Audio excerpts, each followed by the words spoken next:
This is my last service with you, and I wanted to just start with a reading.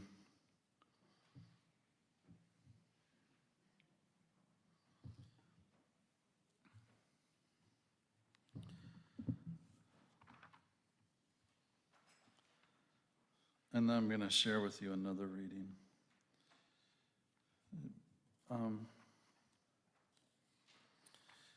You know, did you make a slide for this? It matters what you believe? Yeah. The only thing about this is I don't know what number it is in the book. But I can't think of a better way for our relationship to end than this. 657. There's no end. That's right. That's right. You know, I told everybody from the beginning that my relationship to details is ambivalent at best. So, 657. Let's read it together, actually. Sophia Lyon-Fawes was a religious education giant in, I'd say, the middle of the 20th century. 657 in the back. Some beliefs are like walled gardens. They encourage exclusiveness and the feeling of being especially privileged.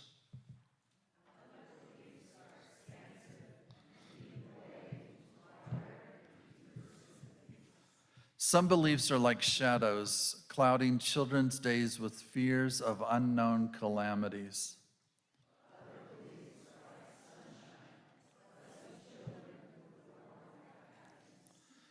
Some beliefs are divisive, separating the saved from the unsaved, friends from enemies.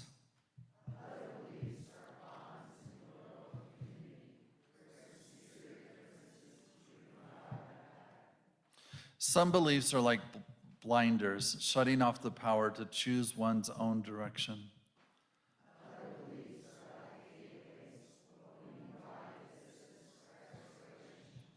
Some beliefs weaken a person's selfhood. They blight the growth of resourcefulness.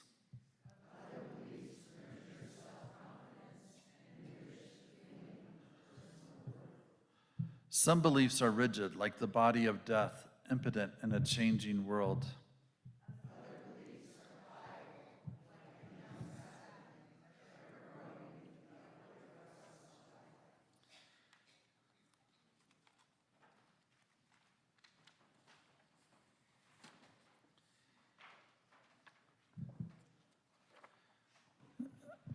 This week in the Christian Century, the official magazine, I suppose you would say, of the mainline Christian tradition, there was an article that caught my attention, but I would have only known about it because Meg Riley, who was our former last president of the UUA, I believe, put it on her Facebook page.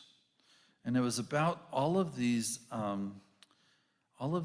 ex-evangelicals who are leaving the church that is kind of sometimes a little bit rigid and dogmatic, and fashioning a new way. And I was taken with it because I really like what this article talks about in terms of the movement of faith. And I wanted to just share a couple of the ideas with you.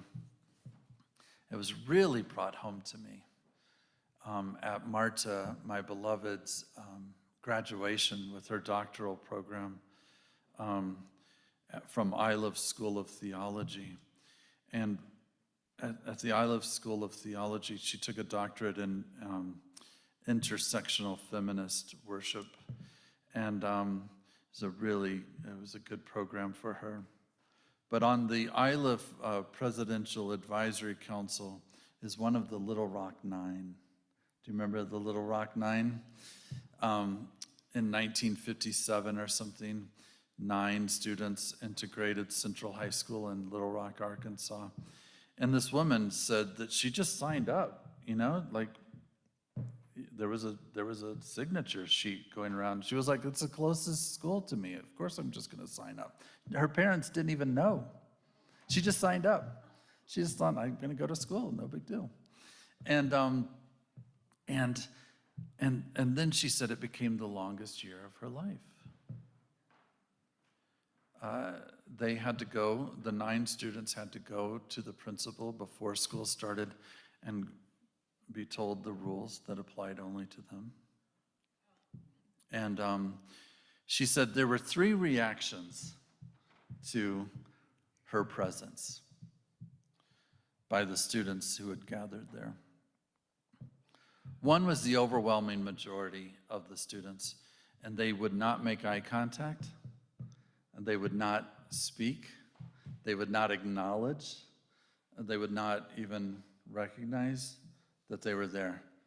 And she said, it made me feel unworthy, it made me feel unseen, it made me feel like I didn't matter, it made me feel invisible. And she was like, some of those folks, even now, 60 years later or whatever, write to me and apologize.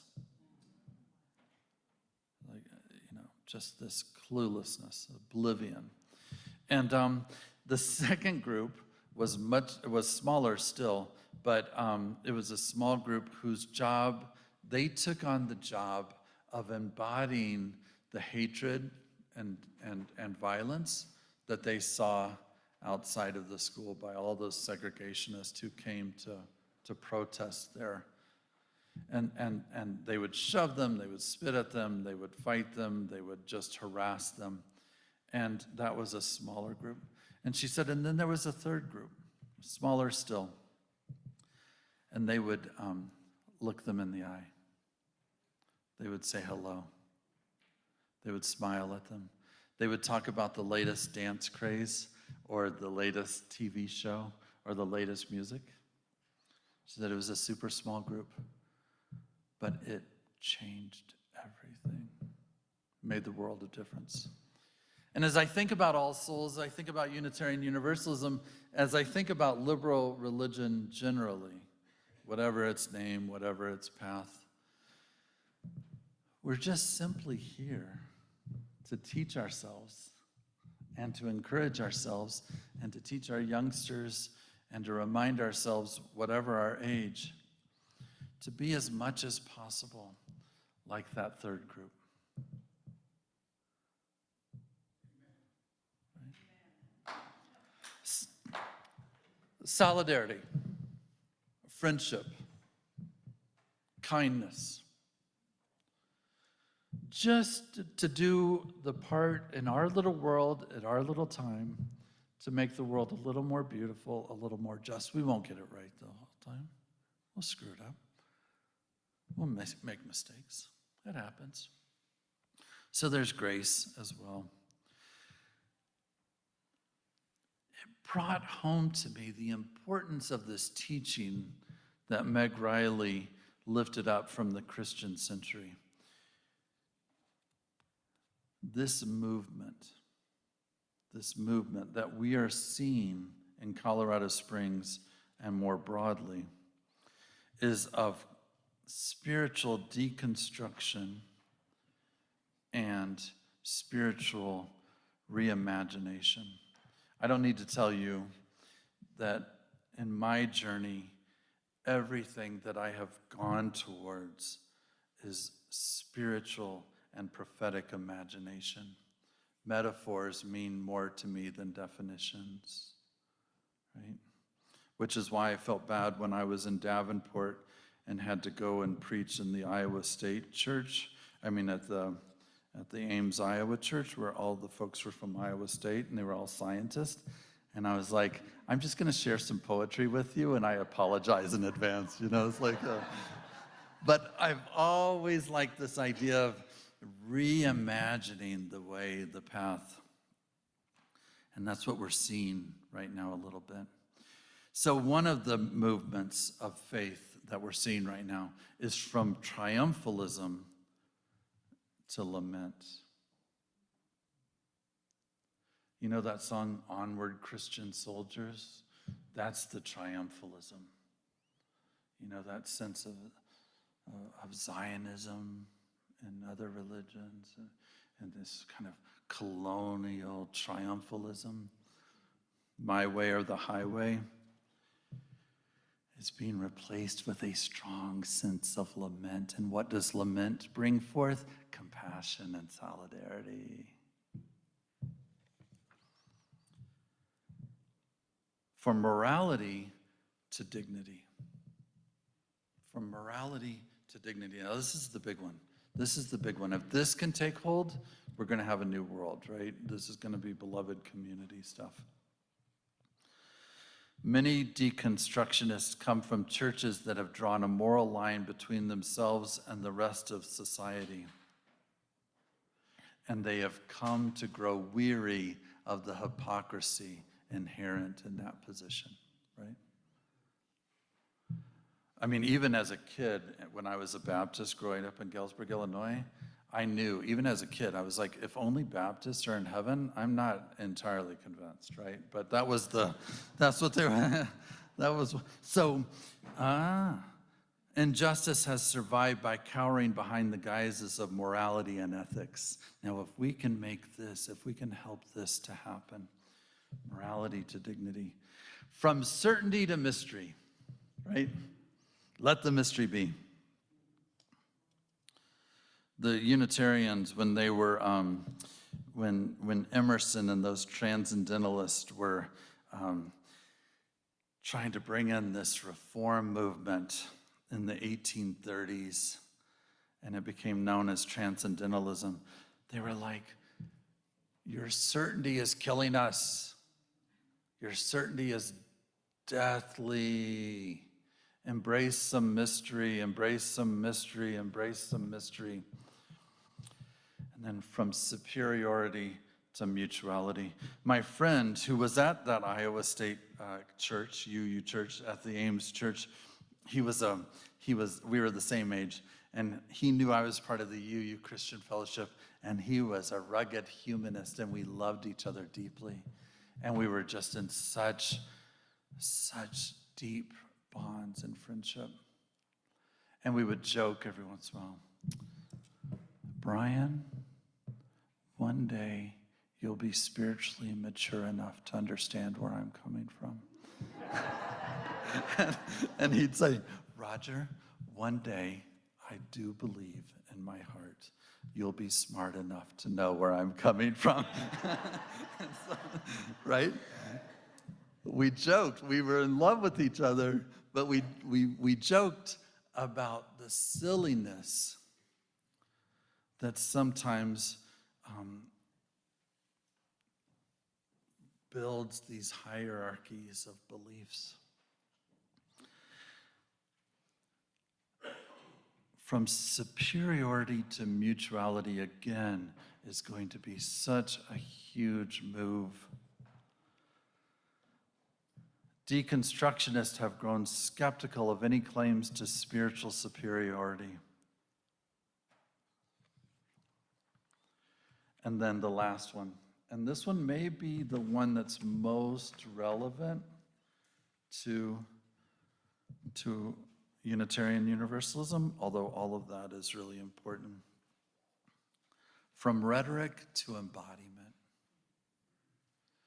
At the farewell service last week or 2 weeks ago,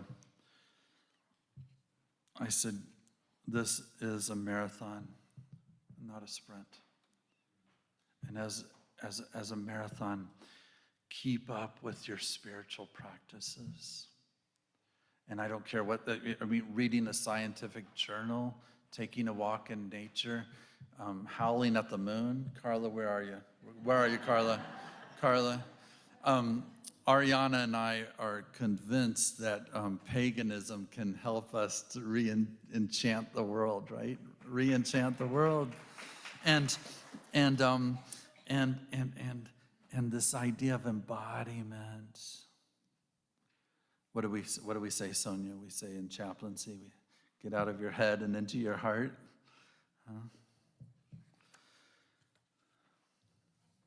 The movement of faith is so important because a faith that doesn't move, A faith that just sort of stands still is just kind of going to atrophy.